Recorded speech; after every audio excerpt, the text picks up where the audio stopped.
미국의 실업 쓰나미가 9주 연속 계속되고 있습니다. 지난주 한 주간 신규 실업수당 청구 건수는 244만 건을 기록했습니다. 코로나19 사태로 어려움을 겪고 있는 미주 한인사회를 위해 한국 내 7개 교회가 총 15만 달러의 후원금을 보내왔습니다. 뉴저지 초대교회도 후원금을 전달했습니다. 어제 백악관 앞에서는 코로나19와 관련한 정부 대응 실패에 항의하는 시위가 열렸습니다. 미 정부가 코로나19 확산을 막기 위한 사회적 거리두기 조치를 일주일만 빨리 했더라도 3만 6천 명의 목숨을 구할 수 있었다는 연구 결과가 나왔습니다. 뉴욕시가 자외선으로 지하철을 살균하기로 했습니다. 미 스타트업 업체인 퓨로 라이트닝이 제작한 자외선 소독 램프를 시험적으로 도입할 계획입니다. 이상은 이 시각 주요 뉴스입니다. 시청자 여러분 안녕하십니까? KBN 뉴스입니다. 오늘 오후 4시 기준 미 전역의 코로나19 누적 확진자는 어제보다 2만 1,791명 늘어난 161만 4,514명, 사망자는 1,114명이 늘어 9만 6,050명입니다. 이 가운데 뉴욕의 확진자는 1,892명이 늘어 36만 6,141명, 사망자는 102명이 늘어난 2만 8,860명, 뉴저지의 확진자는 827명이 늘어나 15만 2,923명, 사망자는 96명이 늘어 1,843명으로 집계됐습니다. 첫 번째 소식입니다. 코로나19 사태로 인한 미국의 실업 쓰나미는 9주 연속 계속되고 있습니다. 지난주 한 주간 신규 실업수당 청구 건수는 244만 건을 기록했습니다. 최근 9주 동안 총 3,860만 명이 일자리를 잃었습니다. 노동부는 21일 지난 5월 10일부터 16일까지 한 주간의 신규 실업수당 청구 건수가 244만 건을 기록했다고 밝혔습니다. 블룸버그 통신이 집계한 전문가 전망치 240만 건을 소폭 웃도는 수치입니다. 청구 건수 규모는 7주 연속 감소세를 보이며 300만 건 밑으로 떨어지긴 했지만 여전히 유례없는 수준으로 미 노동부가 이를 집계하기 시작한 1967년 이후 최고치를 기록하고 있습니다. 언론들은 최근 9주간 코로나19 사태로 약 3,860만 명이 일자리를 잃었다고 평가했습니다. 코로나19 사태로 인한 미국의 신규 실업수당 청구 폭증은 3월 셋째 주 330만 건부터 본격화됐고 이후 같은 달 넷째 주에는 687만 건까지 치솟았습니다. 이후 4월 첫째 주부터 661만 건, 524만 건, 444만 건, 384만 건, 316만 9천 건, 269만 건 등을 기록해왔습니다. 코로나19 충격은 다른 주요 지표에서도 고스란히 나타나고 있습니다. 지난 4월 비농업 일자리는 2,050만 개 줄었고 같은 달 실업률은 14.7%를 기록했습니다. 미국의 1분기 국내 총생산 증가율도 마이너스 4.8%를 기록했습니다. 한국 내 7개 교회가 코로나19 사태로 어려움을 겪고 있는 미주 한인사회를 위해 총 15만 달러의 후원금을 보내왔습니다. 미국 내 한인 커뮤니티에서도 어려운 처지에 놓인 동포들을 위해서 도움의 손길이 이어지고 있는데요. 뉴저지 초대교회도 후원금을 전달했습니다. 후원에 참여한 교회는 영락교회와 소망교회, 온누리교회, 주안교회, 창동 염광교회, 세문안교회, 잠실교회 등 모두 7개 교회이며 모금된 15만 달러는 뉴욕과 뉴저지, 로스앤젤레스 한인 커뮤니티에 각각 5만 달러씩 전달됩니다. 뉴저지 초대교회 박형은 목사는 어제 뉴욕 한인회를 방문해 코로나19 극복을 위한 한인 커뮤니티 후원금 5만 달러와 뉴저지 초대교회에서 자체 모금한 1만 달러 등 총 6만 달러를 찰스윤 뉴욕 한인회장에게 전달했습니다. 이 뉴저지 뉴욕은 우리 동네니까 우리도 힘을 합해자 해서 저희 뉴저지 초대교회가 동참해서 각 뉴욕과 뉴저지에 거기 만불을 더해서 6만 불씩 저희들이 기금을 하게 되었습니다. 이 기금은 혜택을 못 받는 어려운 분들에게 좀 쓰여졌으면 하는 그런 바람입니다. 뉴욕 한인회 찰스윤 회장은 코로나19로 인해 따뜻한 동포애를 다시금 확인할 수 있었다며 이 기금은 가장 필요로 하는 어려운 처지의 노인분들께 소중하고 귀하게 잘 사용하겠다고 말했습니다. 저희가 이 받은 돈을 뉴욕에서 가장 필요로 하는 그런 어려운 처지에 놓인 분들을 위해서 사용하겠습니다. 뉴욕 한인회는 한국 교회 측의 뜻에 따라 이번 기금을 박형은 목사와 함께 논의해 지급처를 정할 계획입니다. 어제 백악관 앞에서는 코로나19와 관련한 정부 대응 실패에 항의하는 시위가 열렸습니다. 시위대는 트럼프 대통령의 거짓말로 많은 사람들이 죽었다고 비난했습니다. 또 50여 개의 시신 가방을 놓고 모의 장례식을 열어서 코로나19로 숨진 희생자들을 추모하기도 했습니다. CNN 등 언론은 20일 백악관 앞에서 코로나19와 관련한 정부 대응 실패에 항의하는 시위가 열렸다고 보도했습니다. 시위는 민중민주센터, 무브온, 인디비저블, 케어 인 액션 등 진보 성향 시민단체와 활동가들이 주도했습니다. 이날 시위대는 워싱턴 DC 트럼프 대통령 관저 인근에 차량 수십 대를 줄지어 세워놓고 경적을 울렸습니다. 코로나19 희생자들을 기리기 위해 50여 개의 시신 가방도 늘어놓고 모의 장례식도 열었습니다. 일부 시위대는 트럼프가 거짓말을 한다, 사람들이 죽는다라고 적힌 플래카드를 들고 트럼프 대통령을 정면으로 비난했습니다. 또 다른 이들은 대통령 한 사람이 얼마나 많은 사람들의 무덤을 파는 것인가라는 플래카드를 펼쳐들고 울분을 토했습니다. 이들은 트럼프 행정부와 공화당이 보다 신속하고 대담하게 대응하지 않은 것을 비판했습니다. 또한 민주당 주도로 하원에서 통과한 3조 달러 규모의 5차 부양법안, 이른바 히어로즈 법안에 대해 트럼프 대통령과 공화당이 부정적인 태도를 보이는 것에도 불만을 드러냈습니다. 트럼프 대통령은 3월 16일에 여행 제한과 자택 대피 등을 권고했습니다. 하지만 확산세를 잡지 못하고 그 이후로 지금까지 미국 내 코로나19 사망자는 9만 5천 명을 넘었습니다.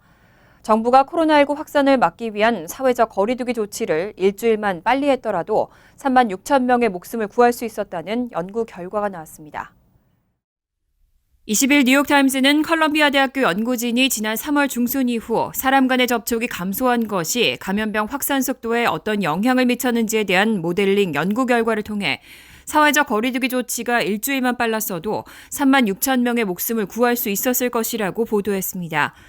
트럼프 대통령은 3월 16일에 자국민에게 여행 제한과 집합 모임 금지, 자택 대피 등을 권고했습니다. 빌 드블라지오 뉴욕시장은 3월 15일에 학교를 폐쇄했고 앤드류 쿠오모 뉴욕 주지사는 3월 22일에 자택 대피령을 내렸습니다. 연구진은 이러한 사회적 거리두기가 2주일 앞선 3월 1일부터 시행됐다면 사망자의 84%를 구할 수 있었을 것이라고 밝혔습니다. 연구진은 지난 5월 3일까지 코로나19 사망자는 6만 5,307명이었는데 봉쇄 조치를 일주일만 빨리 했다면 사망자는 2만 9,410명이었을 것이라고 밝히고 2주 빨랐다면 사망자는 11,253명이었을 것이라고 예측했습니다. 사회적 거리두기 시점의 작은 차이가 엄청난 결과의 차이로 나타난다는 지적입니다. 뉴욕타임즈는 당국이 감염병을 면밀히 감시하고 새로운 발발을 즉각 차단하지 않으면 언제든 다시 코로나19가 확산할 수 있음을 보여준다고 지적하고 3월 초 관리들이 봉쇄 조치를 하지 않고 하루하루 허비한 시간이 엄청난 대가로 돌아왔다고 덧붙였습니다. 미 전역에서 경제 재개가 시작됐지만 국민들의 불안감은 여전합니다. 최근 한 여론조사에서 미국민의 83%는 코로나19 확산을 억제하기 위한 규제를 해제하면 추가 감염이 발생할 것으로 우려하고 있다고 답했습니다. 54%는 규제 해제가 코로나19의 급증으로 이어질 것으로 전망했습니다. 20일 AP통신과 시카고대 여론연구센터 DML이 발표한 여론조사 결과 미국민의 83%는 코로나19 확산을 억제하기 위한 규제를 해제하면 추가 감염이 발생할 것으로 우려하고 있는 것으로 나타났습니다. 또 54%는 규제 해제가 코로나19의 급증으로 이어질 것으로 전망했습니다.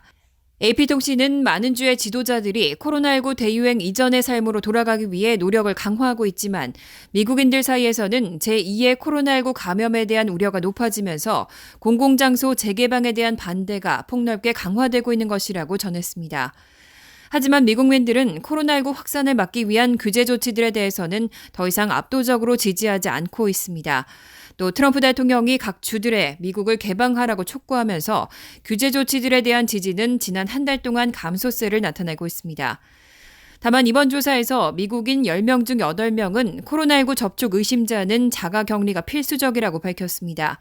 또 10명 중 6명은 코로나19에 대한 광범위한 진단 검사가 공공활동 재개를 위해 필수적이라며 6피트의 거리 두기를 유지하고 마스크를 착용해야 한다고 답했습니다.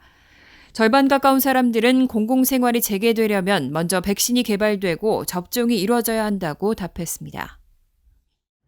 올해 11월 재선에 도전하는 트럼프 대통령이 민주당 대선 후보로 사실상 확정된 조 바이든 전 부통령에게 뒤처지고 있다는 여론조사가 잇따르고 있습니다. 또 지난달보다 그 격차가 더 벌어지면서 트럼프 대통령의 지지율은 39%로 바이든 전 부통령보다 11%포인트 뒤처졌습니다. 코로나19 사태로 인한 경제 타격이 트럼프 대통령의 재선 가도를 흔들고 있습니다. 트럼프 대통령이 최대 치적으로 내세운 경제 성과가 코로나19 사태 여파로 흔들리면서 지지율도 함께 휘청이고 있습니다. 더 일에 따르면 퀴니피엑대가 20일 발표한 전국 여론조사에서 바이든 전 부통령은 응답자의 절반인 50%의 지지를 얻어 트럼프 대통령의 지지율인 39%를 11%포인트 앞섰습니다. 지난달 같은 조사에서는 바이든 전 부통령이 49%, 트럼프 대통령이 41%로 8%포인트 차이였던 것이 두 자릿수로 벌어졌습니다. 트럼프 대통령의 코로나19 대응에 대한 찬성 의견도 지난달 46%에서 41%로 낮아졌고 반대한다는 의견은 51%에서 56%로 증가했습니다. 더힐은 이런 여론조사 결과는 코로나19 사태가 트럼프 대통령의 재선 가도를 가장 위태롭게 하는 요인으로 작용하고 있다는 증거라고 분석했습니다. 트럼프 대통령이 연임을 주장하면서 내세운 가장 강력한 요인인 경제 성과가 흔들리고 있기 때문입니다. 다만 이번 조사에서 트럼프 대통령의 경제 운용에 찬성한다는 의견은 지난 조사 때와 거의 대등한 51%로 집계됐고 반대한다는 의견은 44%에서 47%로 소폭 증가했습니다. 뉴욕시가 자외선으로 지하철을 살균하기로 했습니다. 메트로폴리탄 교통국이 미 스타트업 업체인 퓨로 라이트닝이 제작한 자외선 소독 램프를 시험적으로 도입할 계획입니다. 다만 자외선이 사람의 피부에는 안 좋은 만큼 소독은 운행을 마친 객차에서 실시됩니다. CNN 방송은 20일 뉴욕 메트로폴리탄 교통국이 미국의 스타트업 업체인 퓨로 라이트닝이 제작한 자외선 소독 램프를 시험적으로 도입한다고 보도했습니다. MTA는 코로나19 대처를 위해 자외선을 도입하는 것은 세계 최초라면서 자외선은 각종 바이러스 살균에 효율적이고 성능이 증명됐다고 전했습니다. 퓨로 라이트닝이 제조한 램프는 장파장 자외선과 중파장 자외선을 모두 배출해 물체의 표면뿐만 아니라 공기 중의 바이러스도 99.9%까지 살균할 수 있는 것으로 알려졌습니다. 다만 MTA는 자외선이 사람의 피부에는 악영향을 미칠 수 있다는 점을 고려해 운행을 마친 객차에 자외선 램프를 켜고 세균을 소독할 계획입니다. MTA는 다음 주 초 뉴욕 시내 지하철과 버스에 자외선 소독 램프를 도입하고 효과가 확인될 경우 교외 노선에도 확장할 방침이라고 밝혔습니다. 또 효과적인 객차 소독 방식을 찾기 위해 자외선 외에 항균 물질 개발에도 속도를 내고 있다며 조만간 긍정적인 소식이 나올 것으로 기대하고 있다고 전했습니다. 코로나19 여파로 지난 2달간의 항공 여행 수요가 급감했는데요. 경제활동 재개와 함께 예약 취소가 감소하는 등 서서히 늘 조짐을 보이고 있습니다. 항공사들은 고객 신뢰 회복을 위해 새로운 안전지침을 잇따라 도입하고 있습니다. 로이터 통신과 폭스뉴스 등 언론은 유나이티드 항공이 20일 마스크 착용 의무화와 수화물 체크인을 위한 비접촉식 키오스크 운영 등을 포함해 새로운 안전 조치를 발표했다고 보도했습니다. 유나이티드 항공은 탑승 승객들에게 소독 티슈도 나눠줄 계획입니다. 또 저가 항공사인 젯블루는 당분간 기내에서 일부 좌석을 차단하고 승객 간 거리 두기를 지킬 것이라고 밝혔습니다. 이 밖에 델타항공은 적어도 7월까지는 승객을 항공기 수용 인원의 60% 이하로 유지할 방침이라고 밝혔습니다. 이런 항공사들의 새로운 안전지침 도입은 경제활동 재개에 따라 승객 안전에 대한 신뢰를 제고하면 일단 국내선 수요는 늘 것이라는 기대를 반영하고 있습니다. 실제로 코로나19 여파로 끊겼던 항공 여행 수요가 경제활동 재개와 함께 서서히 늘 조짐을 보이고 있습니다. 젯블루의 한 임원은 예약 취소 등의 감소세를 언급하면서 작지만 희망의 조짐이 보이기 시작했다고 전했습니다. 애플과 구글이 코로나19 환자의 접촉자를 자동으로 추적하는 소프트웨어를 출시했습니다. 코로나19 확진자와 접촉했을 경우 사실을 알려주고 진단검사를 권유하는 방식입니다. 양사는 사생활 침해 논란을 막기 위해서 GPS 데이터를 사용하지 않고 근거리 무선통신 기술인 블루투스를 이용했다고 밝혔습니다. AP통신은 20일 애플과 구글이 코로나19 환자의 접촉자를 자동으로 추적하는 소프트웨어를 출시했다고 보도했습니다. 이 소프트웨어는 근거리 무선통신 기술인 블루투스를 이용해 사람들이 서로 어울리고 만난 데이터를 축적해뒀다가 코로나19 양성 판정을 받은 사람이 나오면 최근 이 감염자와 접촉한 사람들에게 사실을 알려주고 코로나19 검사를 권유하는 통지를 보냅니다. 애플과 구글은 이 기술을 자동 노출 통지라고 명명했습니다. 양사는 22개국과 미국의 일부 주가 이미 이 소프트웨어를 활용한 앱을 기획하고 있다고 밝혔습니다. 하지만 양사는 이 소프트웨어가 코로나19 감염 통제의 근간을 이루는 훈련된 보건 전문가들이 확진자와 접촉했을 가능성이 있는 사람을 추적하는 방식을 대체하는 것은 아니라고 선을 그었습니다. 이 기술은 보건 전문가들의 추적 과정을 돕고 자신도 모르는 사이에 감염됐지만 무증상인 환자가 코로나19를 퍼뜨리는 것을 더디게 할 수 있다고 설명했습니다. 이 앱의 사용자 신원은 암호화 처리돼 보호되고 GPS 데이터는 사용하지 않으며 정부기관이 이 기술을 활성화할 수 없도록 했습니다. 양사는 공동성명에서 강력한 사생활 보호장치가 사람들의 이용을 유인할 가장 좋은 방법이라고 믿는다고 밝혔습니다.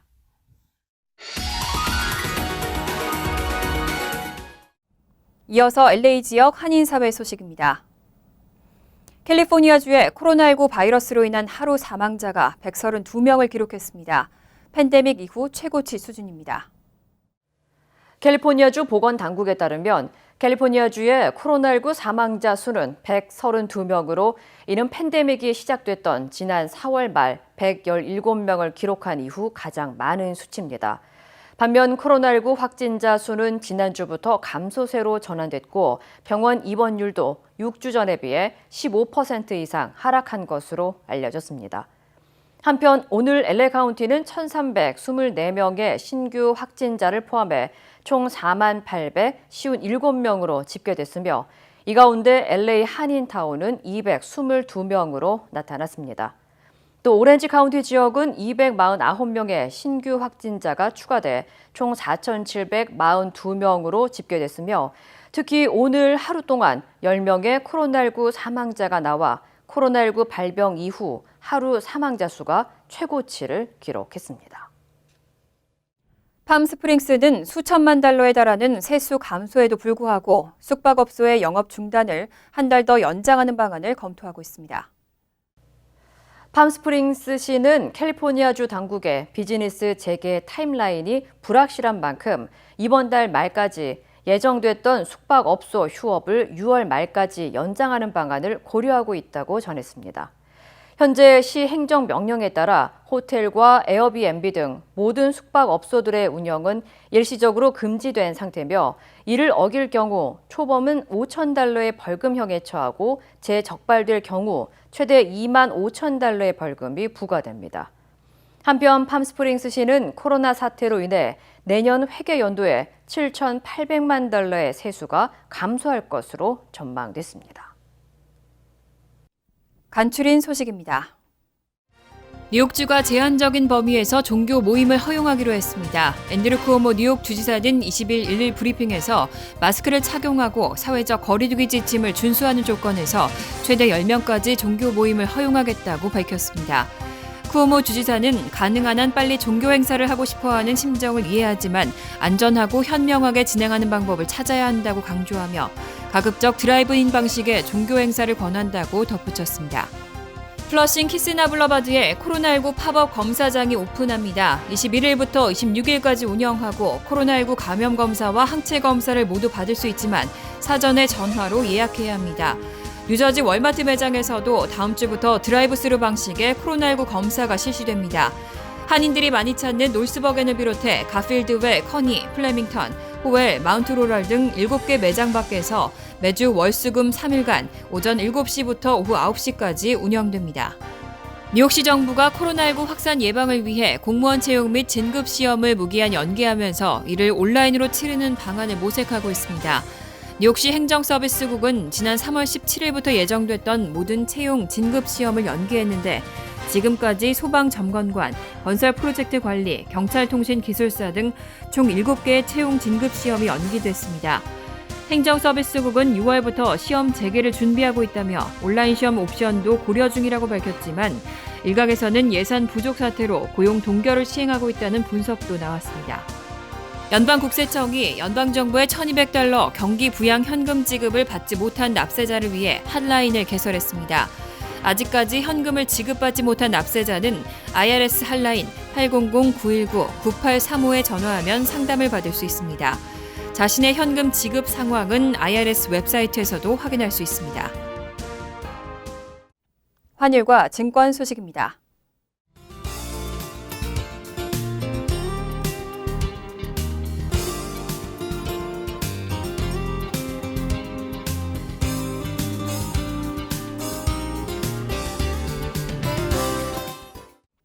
이어서 날씨입니다. 금요일은 흐린 가운데 늦은 오후부터는 비가 내리겠습니다. 낮 최고 기온은 72도, 섭씨 22도, 밤 최저 기온은 61도, 섭씨 16도로 예상됩니다. 토요일은 천둥 번개와 함께 오후에는 때때로 비가 오겠습니다. 일요일은 가끔 구름이 끼지만 대체로 화창하겠습니다. 이상으로 KBN 뉴스를 마칩니다. KBN과 함께 즐거운 저녁 되시기 바랍니다.